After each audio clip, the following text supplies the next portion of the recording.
បងសង្ហាមែនគួរឲ្យច្រណែនពិតមែនណាបងស្លៀកបែបក៏សំអង្គចាស្រីណាមិនរំលឹកខ្លាចតែប្របងជាព្រានី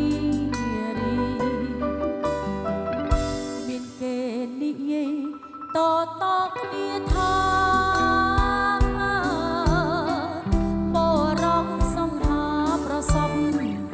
បោកស្រីពេលបានជួបបងប្របងគឺបិទណាចមានគេស្រីនេត្រារំពេសានៃបែបលហេសែនស្ដាយផ្លែទេបបងជាសភាពបរងបងល្អយ៉ាងនេះគឺពិសេសណាប្របងអើយបងចេញផងគាត់តែបើកូនយូរឆោមឆាយម៉ែនងរីមីនីស័យសាចិត្តស្រឡាញ់ខ្លាំងមកបាក់អងអើយទួដឹងក៏ដោយចិត្តនេះប្រាថ្នា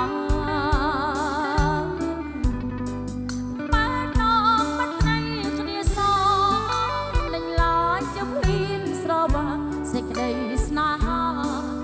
លេចគេក៏មិនទាំងអ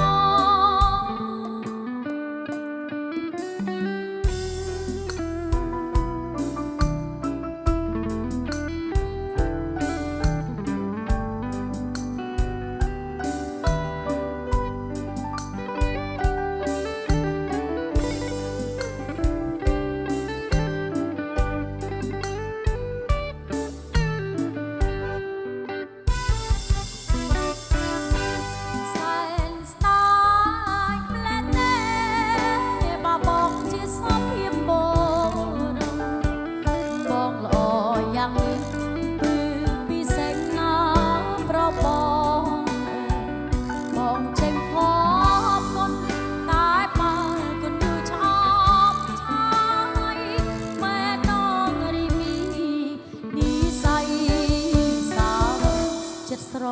ឡាញ់ខ្លាំងមកបាក់អងអើយទួដឹងក៏ដោយចិត្តនេះប្រាថ្នា